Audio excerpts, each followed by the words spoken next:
میر حسن میں خوش آمدید۔ جدید AI کے انداز میں اسلامی معلومات۔ آئیے آج ایک ایسی کہانی سنتے ہیں جو تاریخ کے اوراق سے نکل کر سیدھا دل پر اثر کرتی ہے۔ یہ کہانی ہے ایک ماں کی محبت کی، ایک عالم کی دعا کی اور اس یقین کی جس نے لوہے کی زنجیروں کو بھی توڑ ڈالا۔ یہی سوال اس پوری داستان کا مرکز ہے۔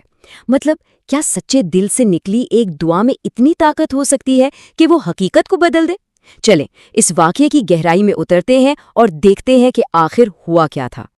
یہ الفاظ ہیں ایک ماں کے، ایک بے بس ماں کے، جس کی دنیا اپنے بیٹے کے قید کی خبر سن کر جیسے اندھیر ہو گئی تھی۔ اس کی ہر سانس میں بیٹے کی فکر تھی اور اس کا دکھ اتنا گہرا تھا کہ نیند تک اس کی آنکھوں سے کوسوں دور جا چکی تھی۔ تو کہانی ہمیں لے چلتی ہے اندلس کی سرزمین پر، جہاں ایک عورت اپنے بیٹے کی جدائی کے غم میں بالکل ٹوٹ چکی تھی۔ وہ ہر دروازہ کھٹکھٹا چکی تھی، لیکن ہر طرف سے مایوسی ہی ملی۔ یوں لگ رہا تھا جیسے امید کی آخری کرن بھی بجھنے والی ہے۔ اس کہانی میں دو بہت اہم لوگ ہیں۔ ایک طرف تو یہ ماں ہے جس کے پاس اپنے بیٹے کو چھڑانے کے لیے دنیا کا کوئی وسیلہ نہیں بچا تھا، اور دوسری طرف ہیں بقی بن مخلد، اندلس کے وہ عظیم عالم جن کے علم اور تقوی کی مثالیں دی جاتی تھیں۔ اور جب یہ دونوں ملے تو کہانی نے ایک نیا موڑ لیا۔ جب دنیا کے سارے دروازے بند ہو گئے، جب کوئی وسیلہ کام نہ آیا، تو اس ماں نے وہ دروازہ کھٹکھٹایا جہاں سے کبھی کوئی خالی ہاتھ نہیں لوٹتا۔ اس نے اپنا معاملہ انسانوں سے ہٹا کر سیدھا اپنے رب کی سپرد کرنے کا فیصلہ کیا۔ اور یہاں سب سے دلچسپ بات یہ ہوئی کہ بقی بن مخلد نے اس عورت کو کوئی پیسے یا مدد کی پیشکش نہیں کی۔ نہیں، انہوں نے وہ راستہ چنا جو اسباب سے کہیں اوپر ہے۔ انہوں نے بس اپنے ہاتھ دعا کے لیے اٹھا لیے، جو ایک مومن کا سب سے بڑا ہتھیار ہوتا ہے۔ ذرا اس منظر کو تصور میں لائیں۔ ایک کونے میں ایک ماں رو رو کر دعا کر رہی ہے، اور دوسری طرف ایک اللہ والے کی عاجزی ہے۔ دونوں کے ہاتھ ایک ہی امید لے کر آسمان کی طرف اٹھے ہوئے، اور بس یہی وہ لمحہ تھا جب تقدیر بدلنے والی تھی۔ اور پھر کچھ ایسا ہوا جس کی کسی کو توقع نہیں تھی۔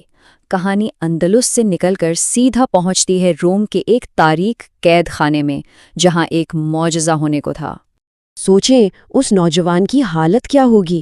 وہ نہ صرف قید میں تھا بلکہ اس کے پاؤں میں بھاری بیڑیاں تھیں، اس سے سخت کام لیا جاتا تھا، اور اوپر سے ایک ظالم محافظ ہر وقت نظر رکھتا تھا۔ بھاگنے کا تو کوئی سوال ہی پیدا نہیں ہوتا تھا۔ اور پھر ایک رات جب ہر طرف سناٹا تھا، دن بھر کی مشقت کے بعد وہ قیدی بیٹھا ہی تھا کہ اچانک ایک خنک کی آواز گونجتی ہے۔ وہ بھاری بھرکم زنجیر خود بخود ٹوٹ کر زمین پر جا گری۔ یہ اتنا اچانک ہوا کہ خود قیدی بھی حیران رہ گیا۔ ظاہر ہے محافظ کو تو غصہ ہی آنا تھا۔ اس کا پہلا خیال یہی تھا کہ قیدی نے بھاگنے کی کوشش کی ہے۔ آخر لوہے کی زنجیر خود سے کیسے ٹوٹ سکتی ہے بھلا؟ لیکن اب جو ہوا وہ تو بالکل ہی عقل سے باہر تھا۔